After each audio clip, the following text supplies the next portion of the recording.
Welcome to the Connecting with Coincidence radio show with Dr. Bernie Beitman, MD, bringing together the world's synchronicity experts to help you use meaningful coincidences to develop spiritually, psychologically, and practically. For more information, put Connecting with Coincidence into your web browser to find the book, website, Psychology Today blog, YouTube channel, and Facebook page. And now, here is the host of the Connecting with Coincidence radio show, Dr. Bernie Beitman, MD.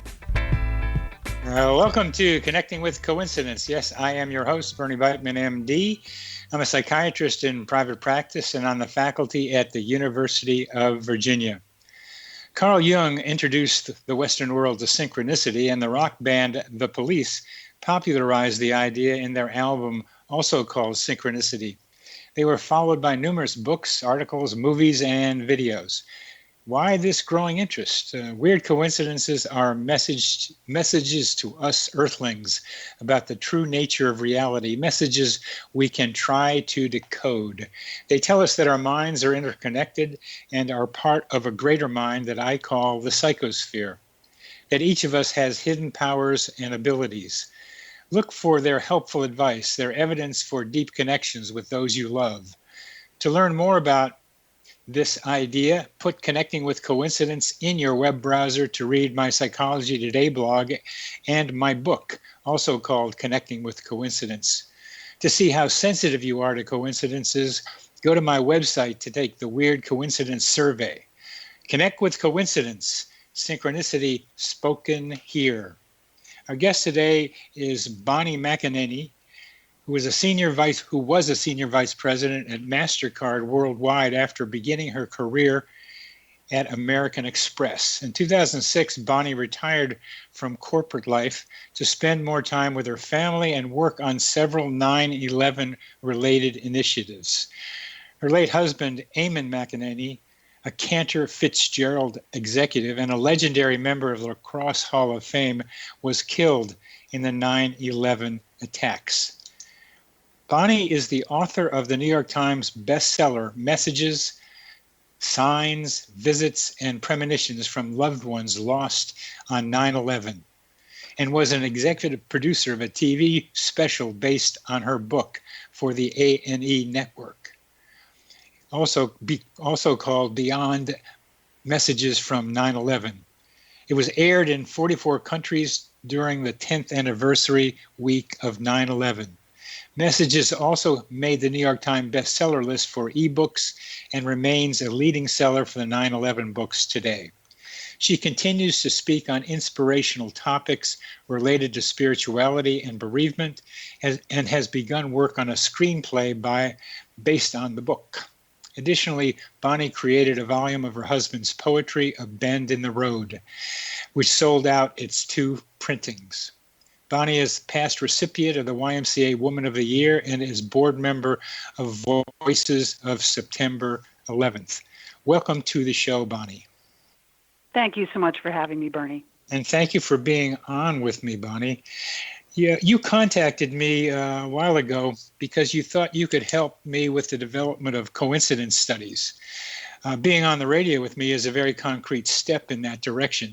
What other ideas do you have of how we can work together? Well, first of all, I think coincidences happen to everyone.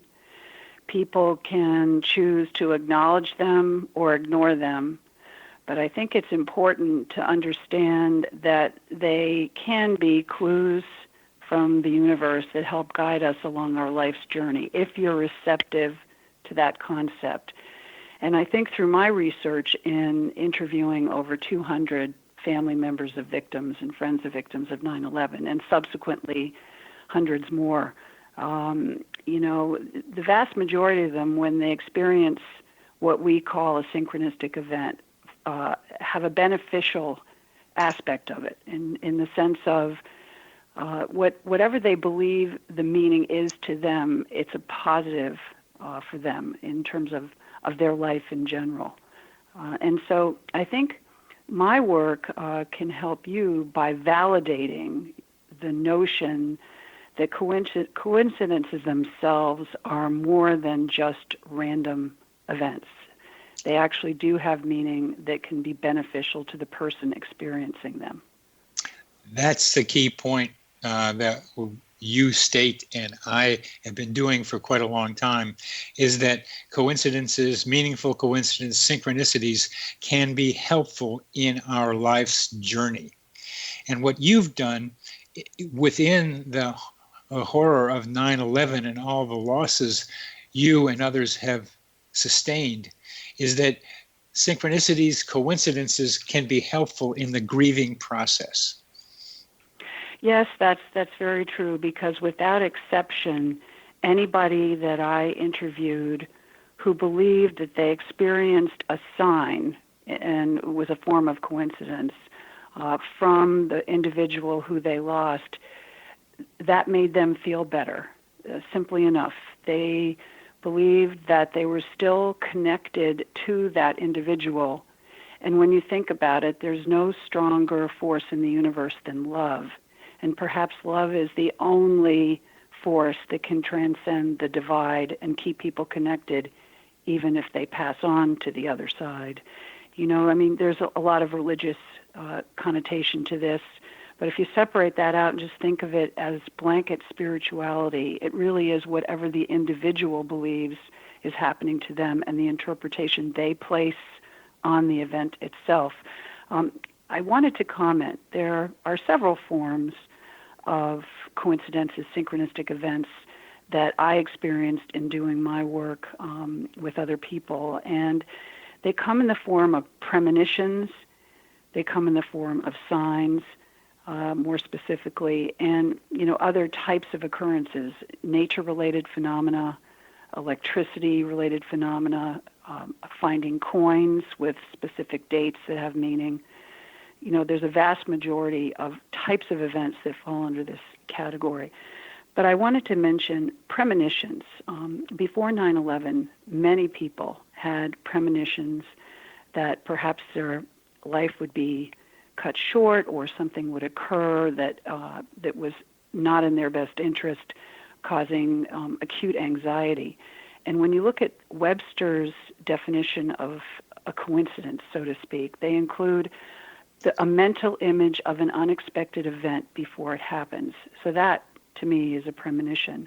My husband had a series of them, as did many others.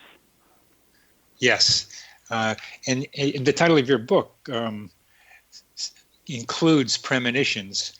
It includes signs like the electricity and nature events. And it also includes visits. What do you mean by visits? I never experienced that phenomenon, but many others did, where they actually saw their loved one's spirit after they passed on. And for each of them, the experience was very similar, where the individual's presence appeared to them. In most cases, they could see through the individual, so I guess our modern notion of what a ghost might look like. Uh-huh. But in every case, they got a message from the apparition, if you will, that reinforced to them that everything was fine, everything would be fine, they were in a good place, all positive. And I think our Hollywood version of this is, fear-based. Not one individual felt any negative feeling whatsoever. They all felt reinforced. They felt the love from that individual who they saw. So it's just another thing that happens more than we talk about, because society looks at this as, not so much unusual, but they could never occasionally negatively judge the individual with the experience. And that's the beautiful thing. That's the beautiful thing to me about your book, is that you have so many stories substantiating kinds of coincidences that I describe and that have been described by others, and that the weight of the details, as well as the event in which they happen, helps add fuel to the fire of changing people's minds about events like this. Yeah, I think the main thing is, again, each person has to decide what they believe or don't believe. This is not a dogma or a doctrine we want everyone to follow. They need to make that judgment themselves. But if they're open, it's just amazing what can happen. If they're open to this phenomenon as being something that might help them in their lives, when they experience a coincidence and look at it differently in that context, it might be something they really could use in their life. And that's such an important point, Bonnie, that what you're doing and what I'm trying to do is make people possibly open to the possibility that these things happen, just to know that they can. But it won't really change minds until they experience that particular event themselves, where they have an experience of a coincidence that is beyond what regular science tells us, but is something like what we are describing. Yeah, you're completely right. I mean, we can hear about other individuals' experiences, and certainly that doesn't have the same impact as if we had one ourselves. And so I think, a lot of this, most of this, we don't really understand, to be very blunt. I mean, this is way beyond our human understanding. But again, to begin the process of comprehending what all of this means, you have to start by being open to it, being open to the possibilities. We're coming to the end of this segment, and being open is part of what we're doing, is helping people become open. You're listening to Connecting with Coincidence with your host, Bernie Beitman, MD, on the X-Zone Broadcast Network, and our guest is Bonnie.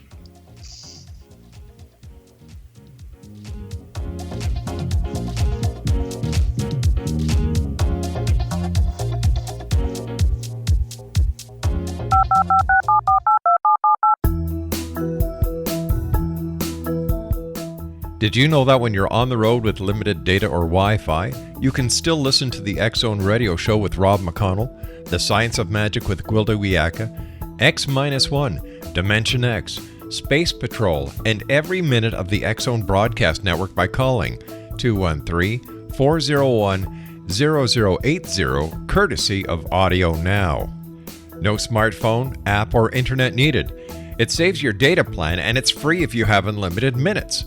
Call 213-401-0080 to listen on any phone, anytime, anywhere.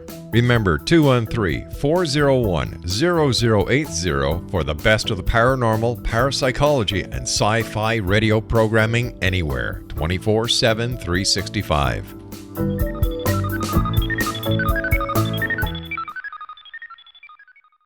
You have heard of the X-Zone? Now watch it on Simul TV. Plus 500 video games, live TV channels, free video on demand, worldwide, and more. Does this sound like tomorrow's television? Well, it is, but you can have it today, right now. It is Simul TV. Simul TV offers what the others only wish they could provide. 15 exclusive channels like X-Zone, sci-fi, and horror. We are worldwide. No other provider offers that. 500 built-in video games. No need to have an extra expensive system. We have them included. Free video on demand. Live streaming events from around the world. Interactive online network, and much more. Tomorrow's TV today. Simul TV. Sound too good to be true? Well, it's not. You can have Simul TV today. Sign up at simultv.com. Do it today.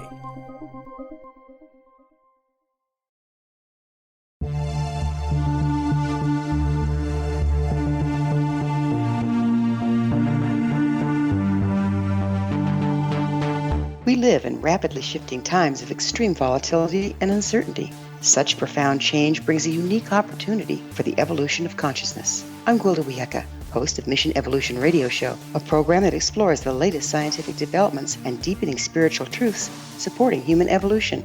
Join me on xzbn.net, where I interview leading experts in science, physics, medicine, spirituality, and more. By applying divergent viewpoints to leading-edge topics, we uncover expansive and evolutionary truth to assist you on your path to enlightenment. More information and past episodes are available at missionevolution.org.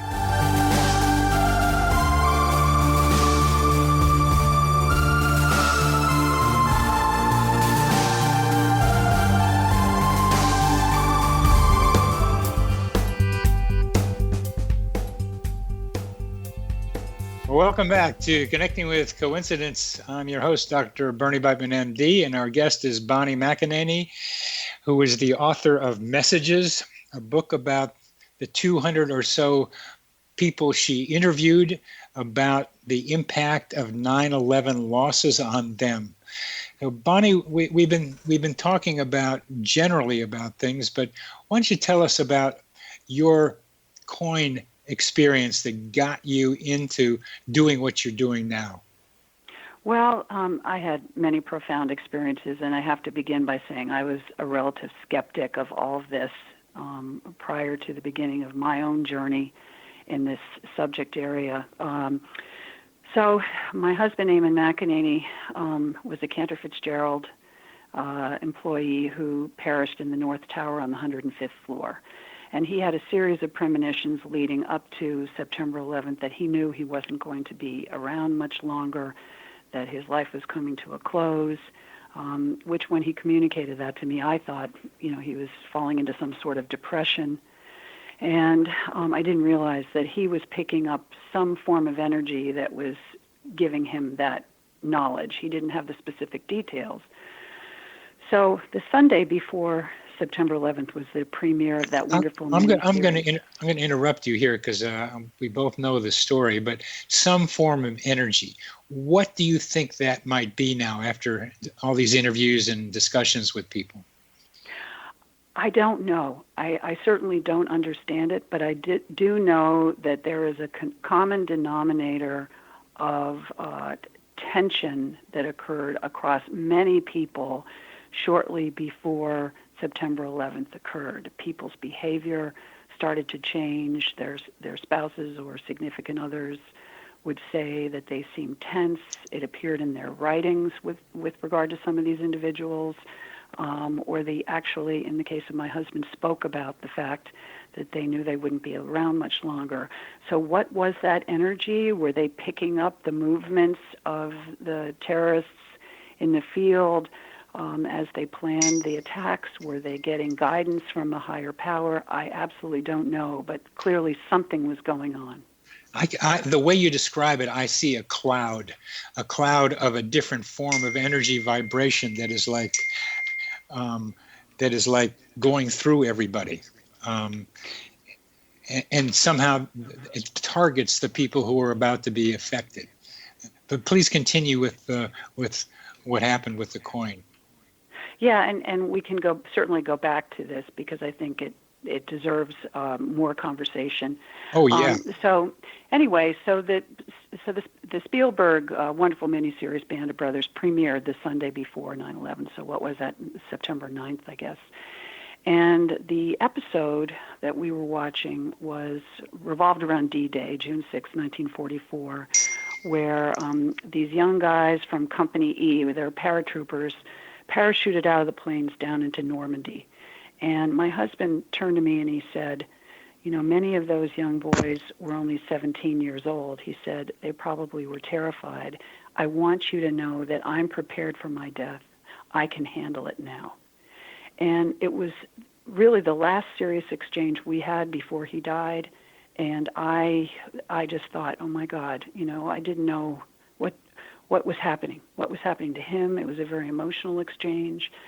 So years later, when I decided to write this book, because I was collecting stories from all these individuals, and I was a corporate executive. I had no idea I'd ever be doing something like this. I left my job. I'd been there 21 years, and to pursue this, it was a summer's evening that year, and I was just sort of doubting myself, like, why did I do this? Was this ridiculous, et cetera, et cetera?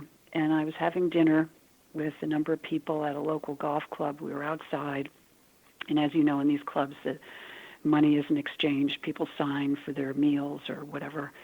There's no credit cards used or anything like that.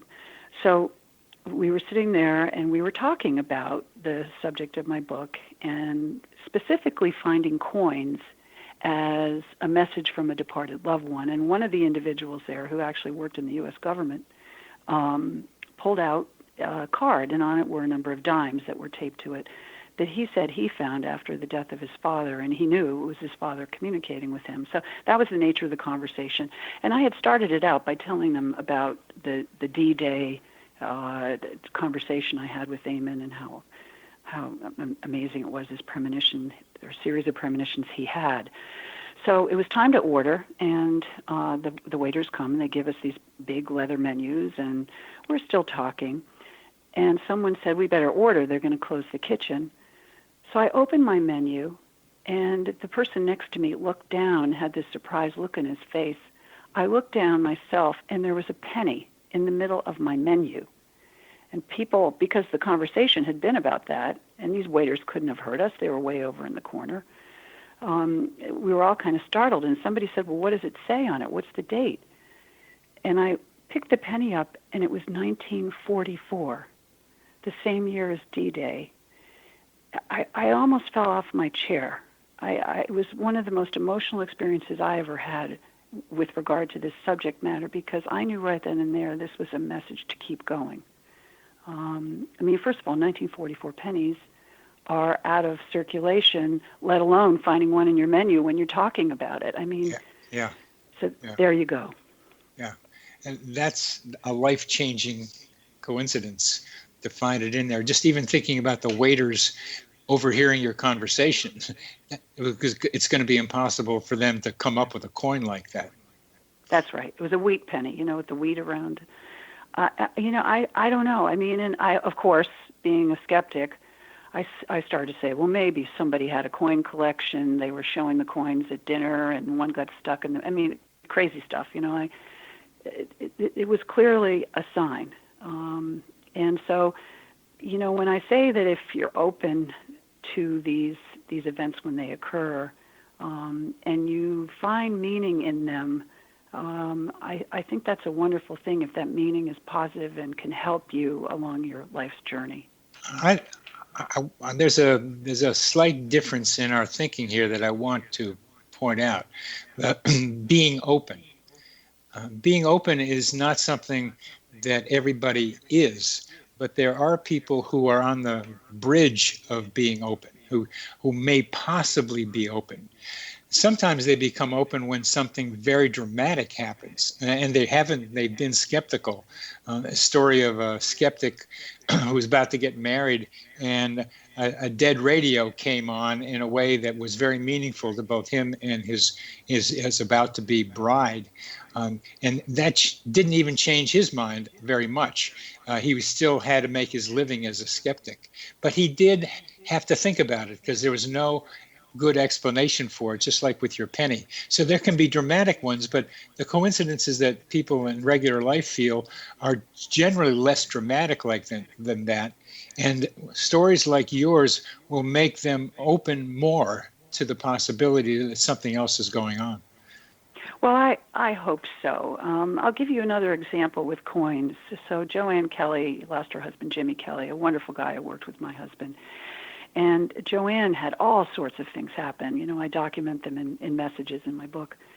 And one of the things is that Kells would, in her view, leave her dimes as a method of communicating with her. And she'd find them in the weirdest places. And actually, when I interviewed her at her house, a dime flew out of nowhere and landed on the floor next to me. And it was the series of events that led up to it were very unusual. So I paid notion to that. So she is visiting her accountant, and they're all in a meeting in a conference room sitting around a table. And she's telling the story of the dimes. And there's clearly one person there who is, not a believer in this. And he says, I'm going to go get sodas to the soda machine. Does anyone want anything? And people place their orders. And he goes out, and the soda machine is right there by the door. And he puts in his quarters, let's say. And no soda comes out, but about 10 dimes came out. And he was blown away. So there you go. Sometimes these things are very humorous. The funny ones also get people's attention because they're so dramatic. They don't fit. I have not had coincidences involving coins, and I just had to start thinking that does your having been in the financial services industry have anything to do with the predisposition to be involved with coins? No, because my other more powerful coincidences involve nature. Yes. And so if you'd like to hear two short ones. We have about a minute left in this segment, so let's do one of them and continue with the next. Okay. The morning after September 11th, when we didn't know where Eamon was, we had posted his name and picture on the missing signs in New York City, and there's a lot of activity going on. Everyone was going through the same kind of thing. I stepped out my door. It was probably around 6:30 in the morning, 7 in the morning, and I just kind of yelled out in this bucolic setting where we lived, Eamon, please tell me where you are. And it was a very still morning, and all of a sudden the trees on the left side of my driveway that sort of framed the entrance started to blow, and they blew stronger and stronger, and I actually watched a river of wind form in those branches and ripple through the other bushes down to the trees that were lower below and across the blades of grass, and sort of whimsically played with my skirt and then stopped. And let's stop with this, because we're at the end of this segment, and we will start with the wind and your skirt. You're listening to Connecting with Coincidence. Your host, Dr. Bernie Beitman, MD. Our guest is Bonnie McEneaney.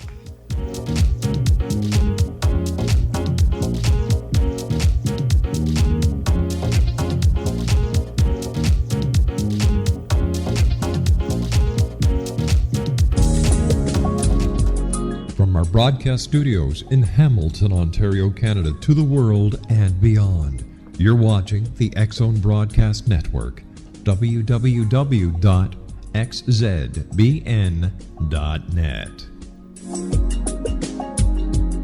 AVS Media Den. You have heard of the X-Zone? Now watch it on SimulTV, plus 500 video games, live TV channels, free video on demand, worldwide, and more. Does this sound like tomorrow's television? Well, it is, but you can have it today, right now. It is SimulTV. SimulTV offers what the others only wish they could provide. 15 exclusive channels like X-Zone, Sci-Fi, and Horror. We are worldwide. No other provider offers that. 500 built-in video games. No need to have an extra expensive system. We have them included. Free video on demand. Live streaming events from around the world, interactive online network, and much more. Tomorrow's TV today. SimulTV. Sound too good to be true? Well, it's not. You can have SimulTV today. Sign up at simultv.com. Do it today.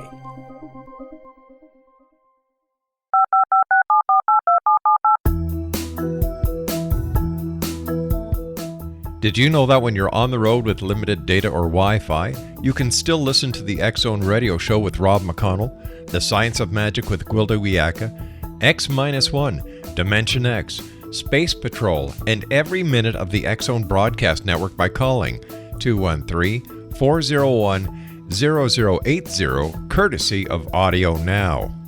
No smartphone, app, or internet needed. It saves your data plan, and it's free if you have unlimited minutes. Call 213-401-0080 to listen on any phone, anytime, anywhere. Remember 213-401-0080 for the best of the paranormal, parapsychology, and sci-fi radio programming anywhere, 24/7, 365.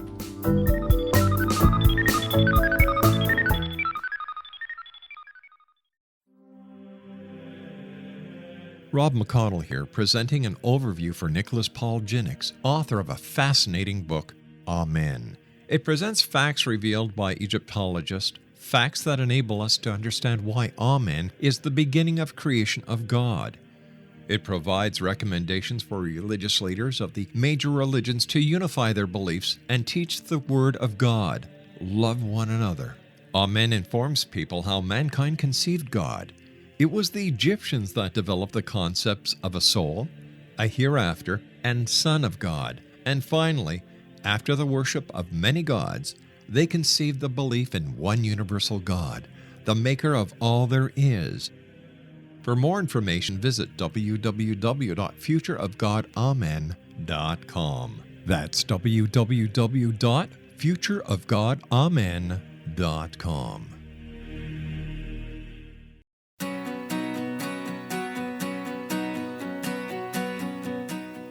Well, welcome back to CC with BB. Our guest today is Bonnie McEneaney, who is the author of Messages, Signs, Visits, and Premonitions from Loved Ones Lost on 9/11. And Bonnie, you were describing the wind through the tree, maybe even emanating from the tree, moving your skirt.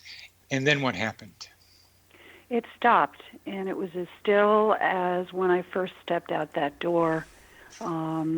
You know, someone might say, oh, it was just a breeze. It wasn't just a breeze. It wasn't coming from anywhere else. It actually emerged from the tree, as you described it, blew the branches, and you could kind of see the pattern of it. It was just the strangest thing I've ever witnessed, where it came down.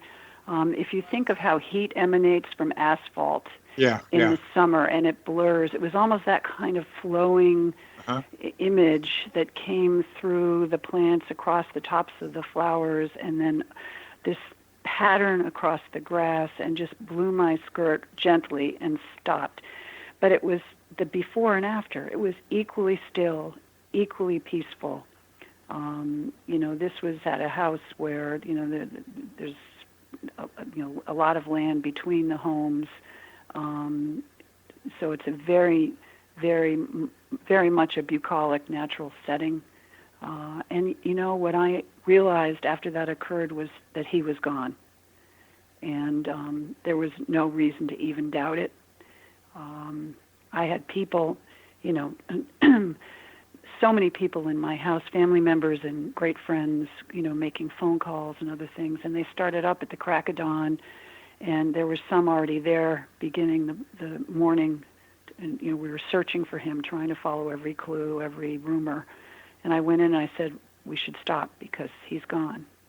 And that was the message. I feel your sadness still, Bonnie, as you talk about this. You know, it's the sadness for everybody. I mean, you know, for the children who lost parents, for the spouses who lost their loved ones, for the parents who lost children, it's sadness for everyone. And you've taken that sadness on and trying to make something beneficial from it. And one of the benefits that you are doing, and you speak so clearly with such understanding of what has happened, that I think what these events have done for you, and certainly coincidences do it for me, is have me recognize our interconnectedness with the natural world, rather than just thinking that we're the only ones. Humans are the supreme and only thing that everything must bow down to. That these are natural creatures too, and particularly with trees, with whom I have a continuing relationship. Yeah, you know, nature is a powerful force. Think of how it works. You know, it's God's creation. It's just a magical, wonderful, powerful force. But then the simplest, most beautiful elements of nature can also contribute to this whole theme, such as birds.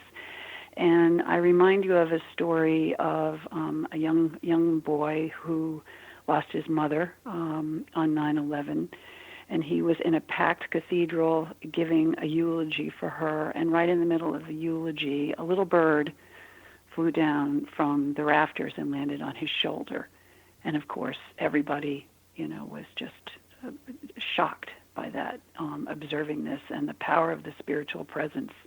And he knew that was his mother connecting with him.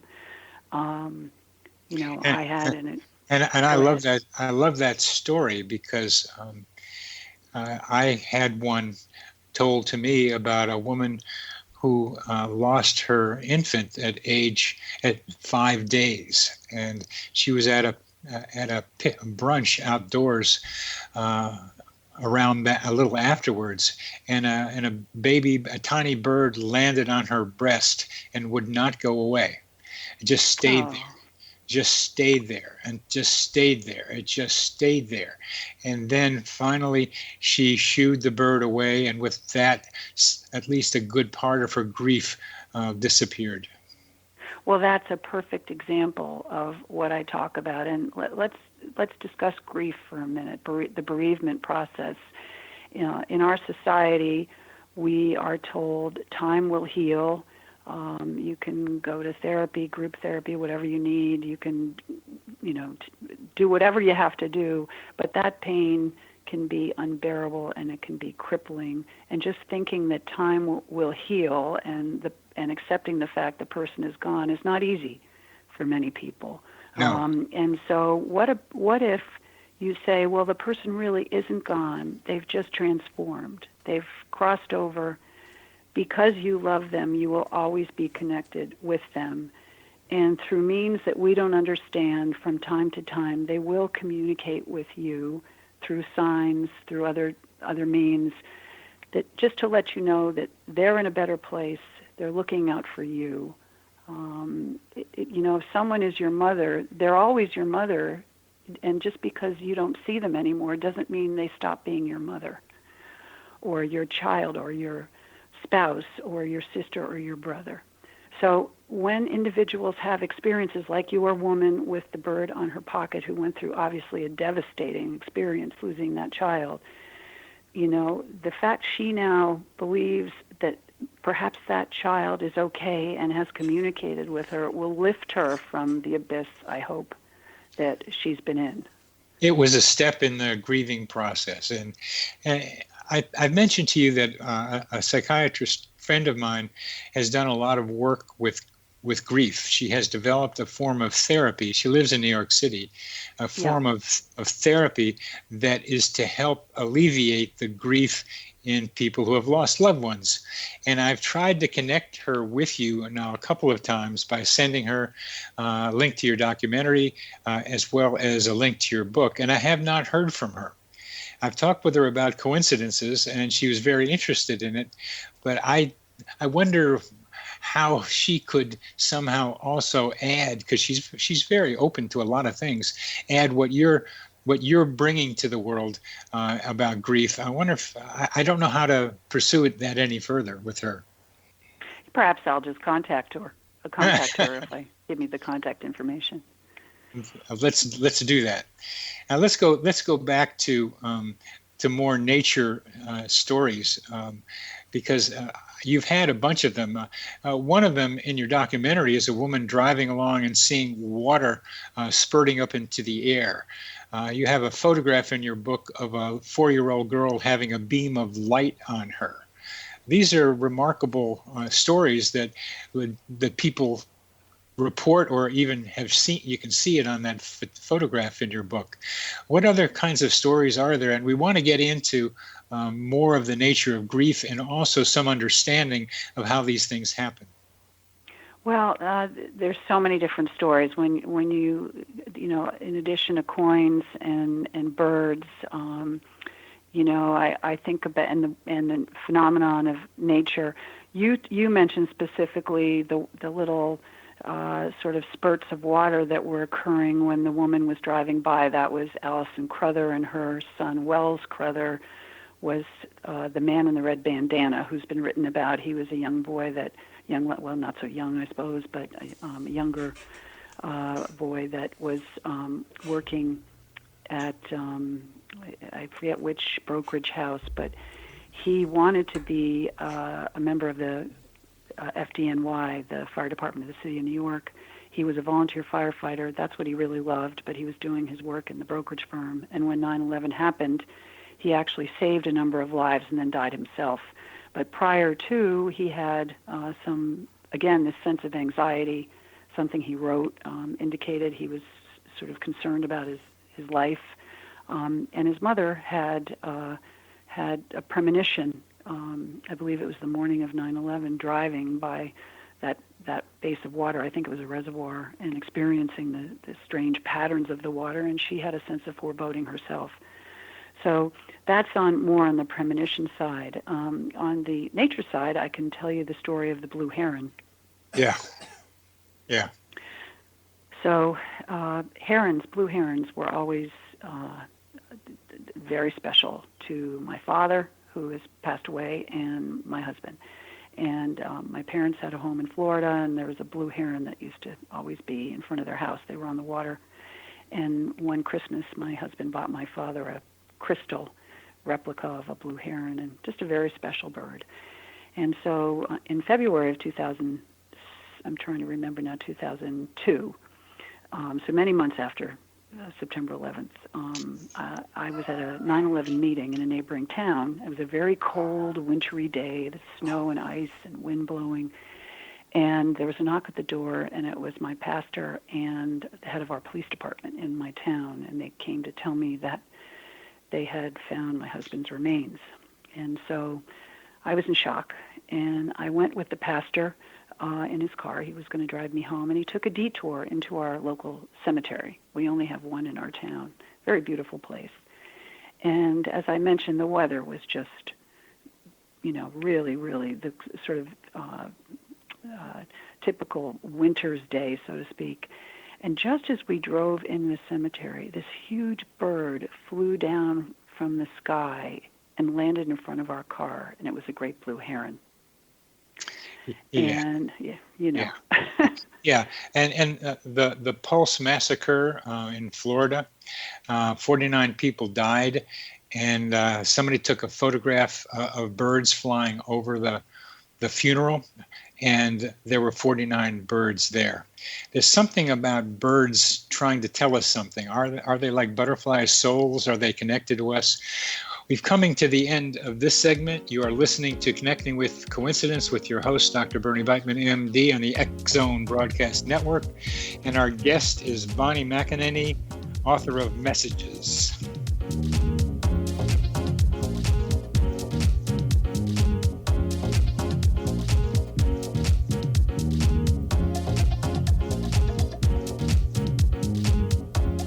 You have heard of the X-Zone? Now watch it on Simul TV, plus 500 video games, live TV channels, free video on demand, worldwide, and more.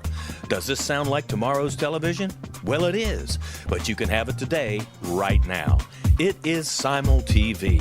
Simul TV offers what the others only wish they could provide. 15 exclusive channels like X-Zone, Sci-Fi, and Horror. We are worldwide. No other provider offers that. 500 built-in video games. No need to have an extra expensive system.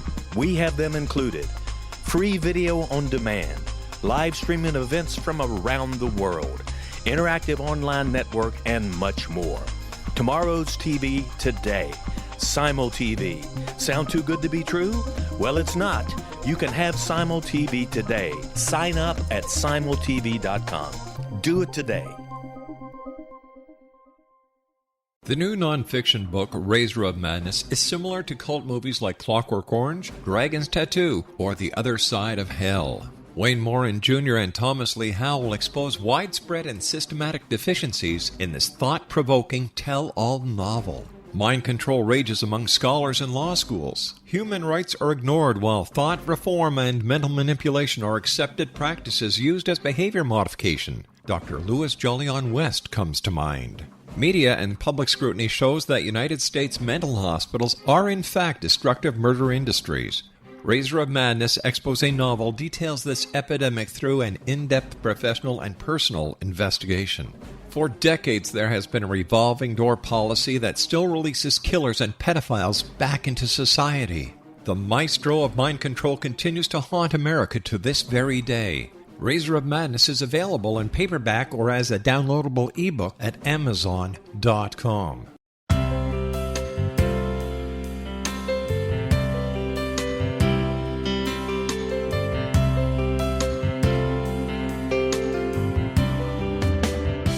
The concept of a new age has been around since the late 19th century, yet much of its original meaning has been lost. What exactly is the new age? Is it a religion, a collection of obscure esoteric practices, a series of doomsday predictions, or an astrological event? The New Age Chronicles is a unique, complementary publication bringing reason and grounded information to separate fact from fiction. Chock full of valuable information to support you as we make the monumental shift into the new era. You won't want to miss a single innovative issue. The New Age Chronicles newspaper is coming soon to www.newagechronicles.com.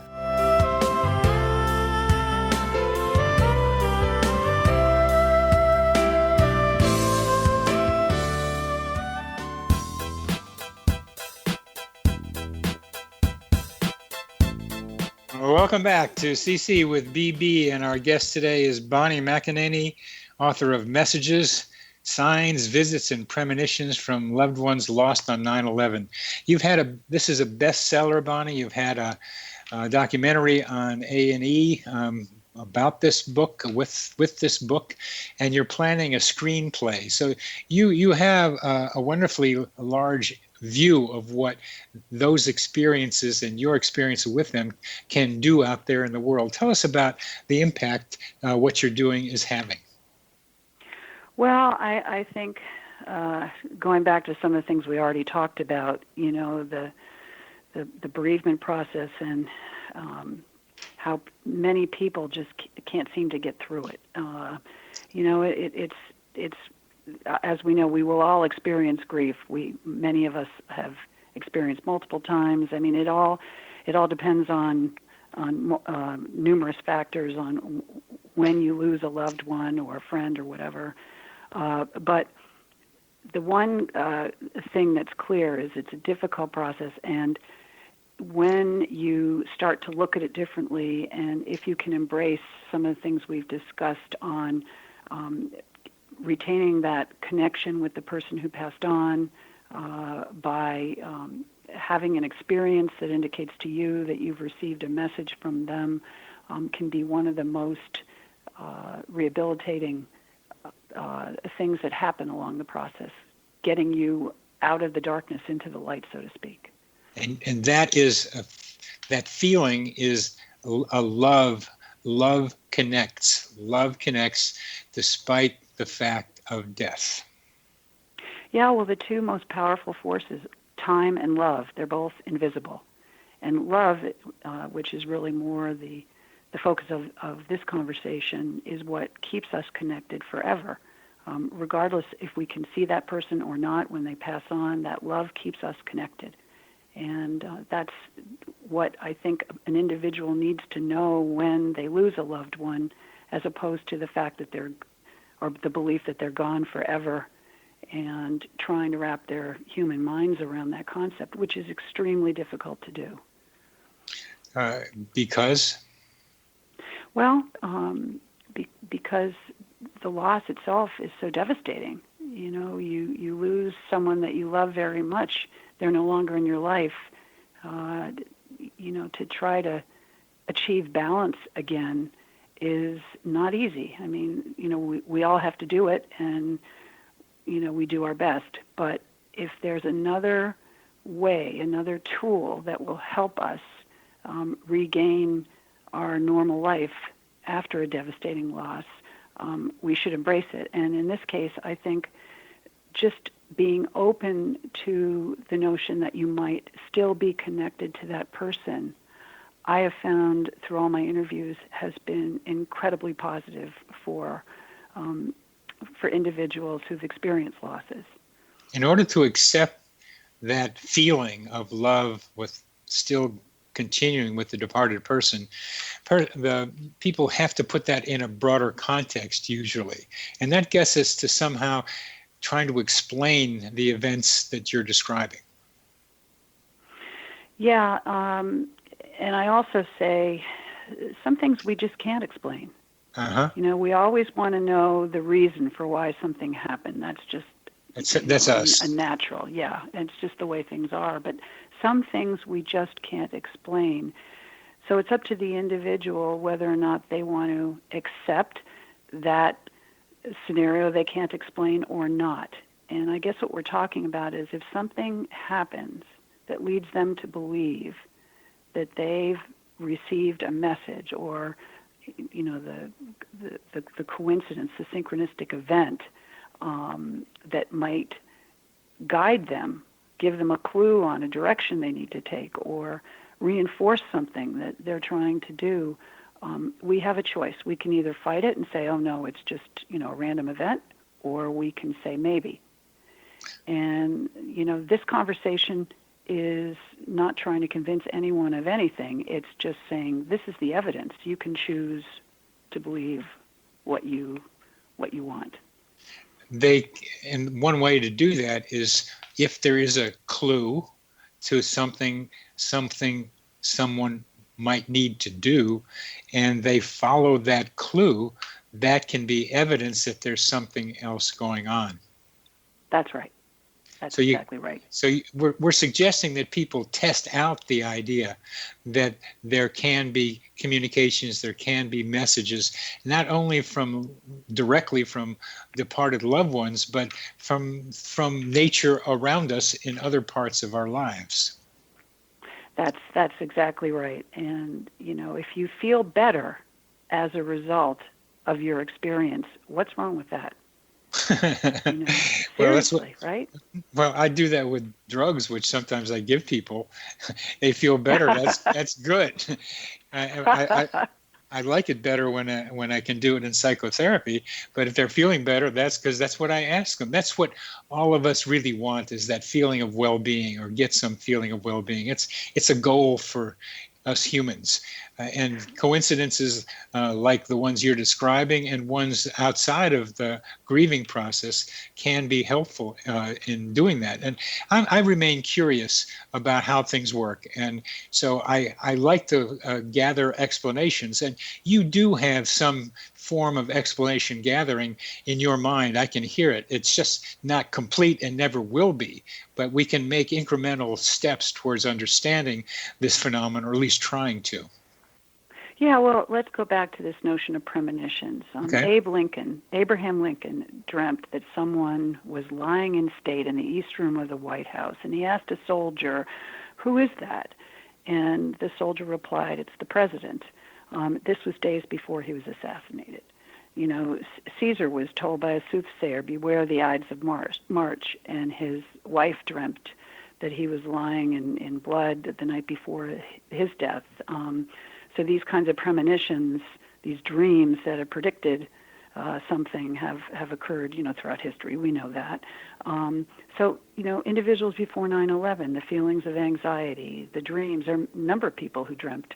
One individual dreamt a jet flew into a building, not the Trade Center where he worked, but he woke up, he was very disturbed. That was the summer of 2001. Someone else had a dream the night before. This activity was going on. What was it? I don't know. But it was going on. So it's something, because it didn't just happen to one person. It happened to multiple people. Well, you mentioned earlier that time is another variable that you can't see, but is still part of this. So tell us about your ideas of time now. Well, time is precious, right? I mean, time is a non-renewable commodity. It is a gift, and we waste it. So, every day I wake up and I thank God for today, and I hope to maybe do something beneficial with my day.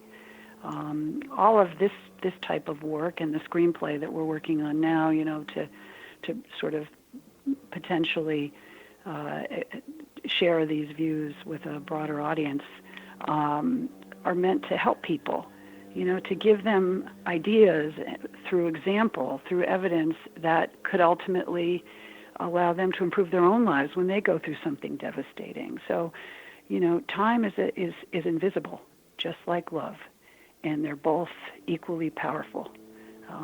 But love is, the theme of really this conversation. Love is the underlying lots of conversations, and I'm fascinated with the different kinds of love we can experience with people. It's still love, but in different forms.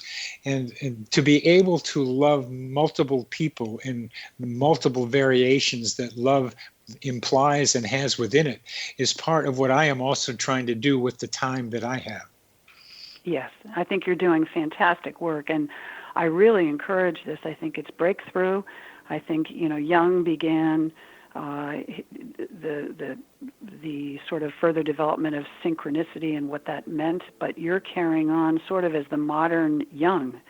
And I'm just very thrilled with what you're trying to achieve here, because it's something that happens to everyone. We don't understand it. And as I said, we can choose to acknowledge or ignore. But, even, you think of somebody and the phone rings and there they are. Or, somebody told me a story where, they were in their car and they stopped the car because they had this feeling they had to stop the car, and right at that moment another car came flying across. If they had been traveling at maybe 3 or 5 miles faster, that car would have ran on the side. They wouldn't have seen it. These kinds of events,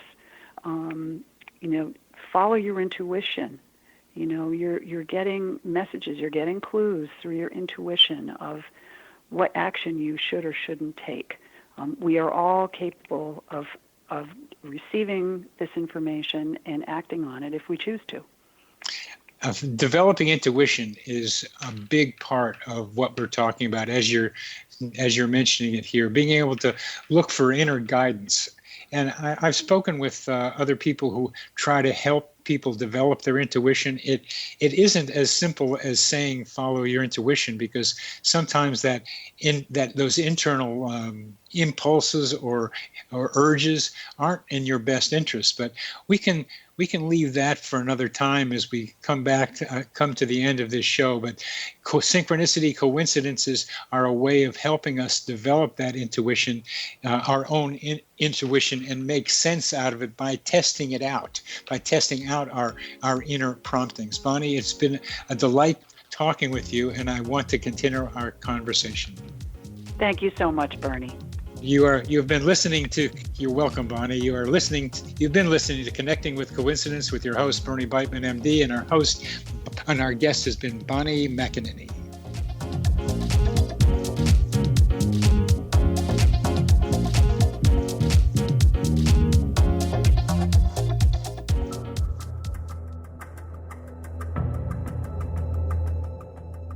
Modern Esoteric, Beyond Our Senses by Brad Olson, consummates the lifeology story about where humanity originates. It is the lost continents, the primitive wisdom, the mythos of creation, and the rethinking of ancient history as we are taught in academia. There is much more to the story than what we have been told. As this is the first book in the Esoteric series, Modern Esoteric starts at the beginning of time and accelerates up to this modern age. Future Esoteric is book 2 in the series and takes a forward-looking position ahead of today with an open and honest examination of the ET issue and various unexplained phenomena. To discover the writings of author Brad Olson, visit www.bradolson.com. That's www.bradolson.com.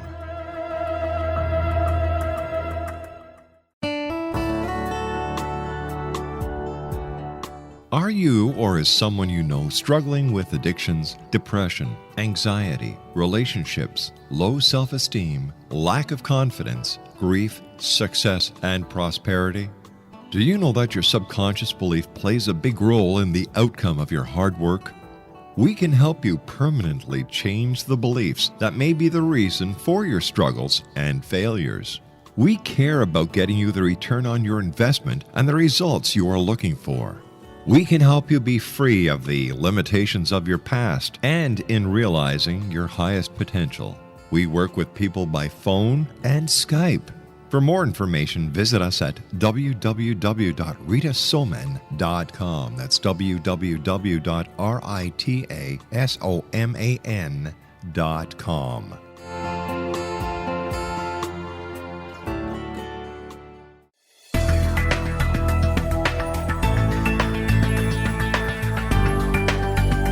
Do you think you have energy problems in your home? Do you feel better when you're away than when you're home? Joey Korn is a global leader in the world of dowsing who specializes in personal energy clearing and space clearing. He can help you create an ideal energy environment in your home no matter where you live in the world. Learn about his remote spiritual house cleaning services and much more at www.dowsers.com. You can get Joey's book, Dowsing, A Path to Enlightenment, as well as other dowsing books and tools, Kabbalah books, and Walter Russell books. Joey's work is really amazing. Go to dowsers.com right now. That's DOWSERS.com, or call 1-877-DOWSING. That's 1-877-369-7464.